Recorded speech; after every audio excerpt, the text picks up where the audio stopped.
we're going to go jump right into our first big story for today, the political landscape in Rivers State. Now, it has taken a dramatic turn, with tensions escalating between Governor Siminalayi Fubara's administration and the state's House of Assembly.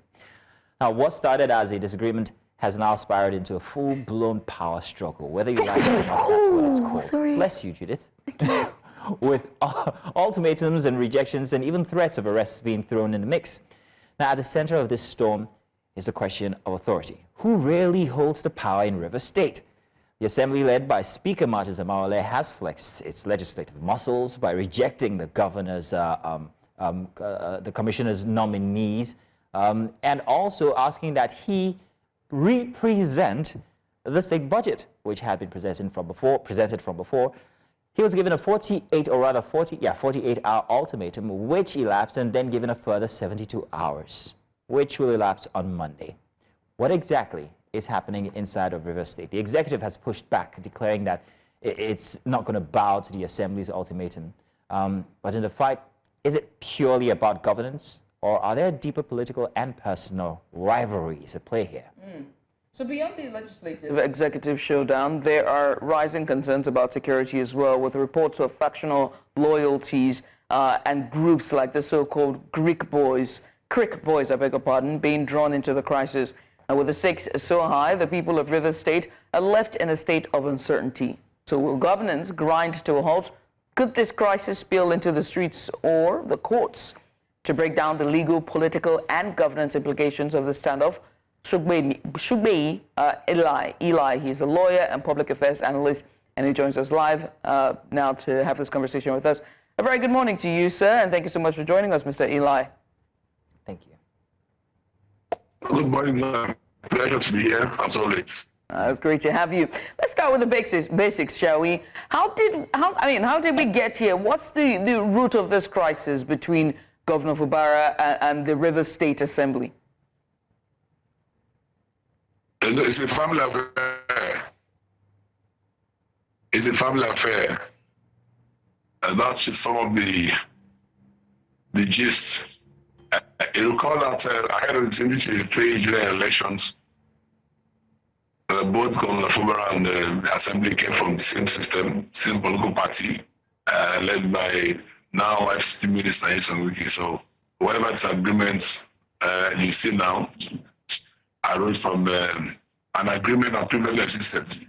And they were all elected, and remember that the PDP returned all the candidates and the fielded from governorship to Senate, to the House of Representatives, where they lost some seats, one to Labour Party, one to my party, the APC.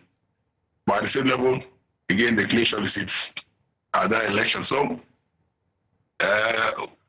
even the governor too at the initial stage, there's a family affair. And essentially, members of the family are disagreeing over certain issues that were not privy to, as it were.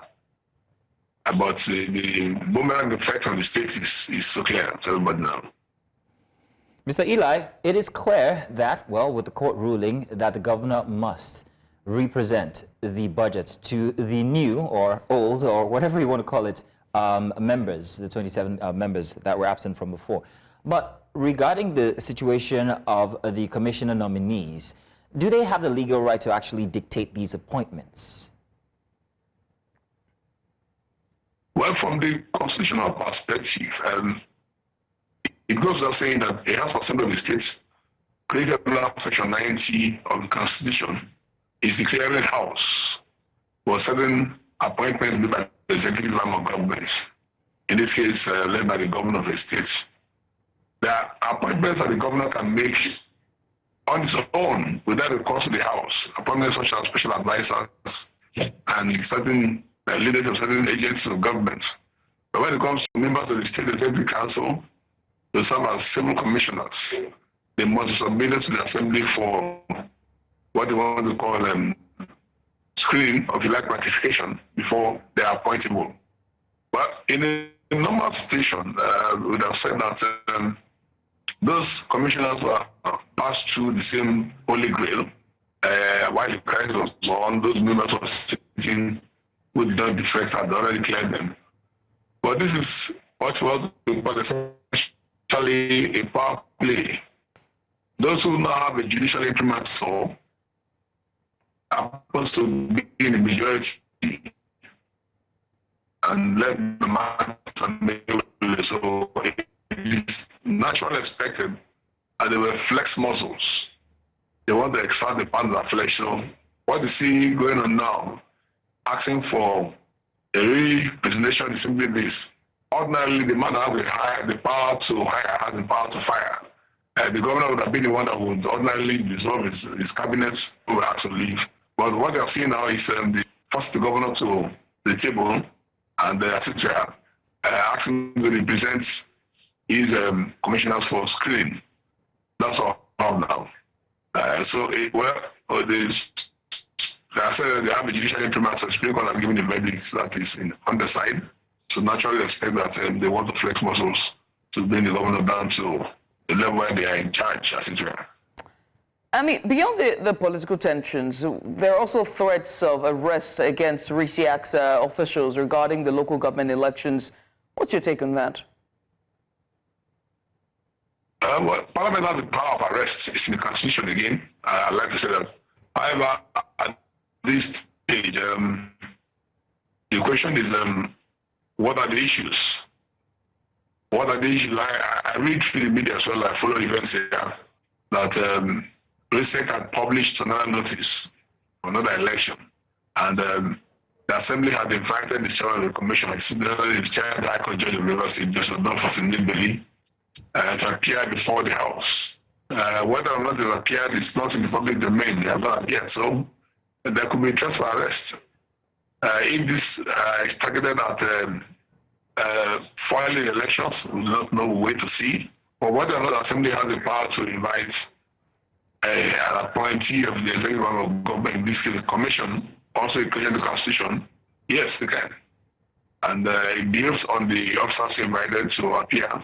But I say, when it becomes a politics, it seems abnormal and irregular syndrome. Okay, we seem to be having some issues with your audio, so we're hoping that you can still hear us and that it gets better as I ask this next question. Over the many instances that have transpired in the past 1 year, we have seen heavily mentioned the name of the FCT Minister, Nyesom Wike. In this instance, however, we've heard it less and less. Now, I'm asking if we are seeing a process where legislative and legal processes are absolutely taking over and then influence is becoming less of an influence. Do you think that the influence of the FCT Minister is beginning to, well, go away and legislative processes are simply taking the space that they should have been doing from the start? I wouldn't agree. I wouldn't agree because we cannot divorce what's happening from the historical background of the emergence of this dramatic personnel, whether they're in the executive arm of government led by the governor or in the parliament led by Amaewhule-led. They all came from one sort, like we said at the beginning, is a family affair. And the family is headed by Nyesom Wike, now FCT Minister. At the time he was governor, he made it public, he said it. He bought the funds for all these people. Whether or not that's in terms of the Electoral Act, the answer is no. But he did it. So as speak here, shortly after the Supreme Court judgment, of course, he was also seen in public speaking, and he said that some of these activities of the assemblymen that were not, that didn't affect our working with the governor at the time, led by Okojumbo, I amended to impeachable offenses. That's the word. And subsequently, as a leader, when he speaks, his word will reverberate with his followers. And we're seeing the assembly take on that role shortly after the Supreme Court judgment came, as it had been fired up. But what to do as people are supposed to appeal for people to have the high interest of the state at heart. Politics is important, yes, we agree. But what's more important is your state and even though all of us have one varied interests different times, what we do at some point as a statesman is to call for circumspection. And you could have to strike, you may want to strike because of damage. that could soften your maximum powers. But not the influence is winning is not there for it's not winning. Mr. Sogbeye Eli, we are having issues with technical issues with the sound. We're going to have to call it a day here on this conversation. My apologies, but your last input there or your last submission there was not clear.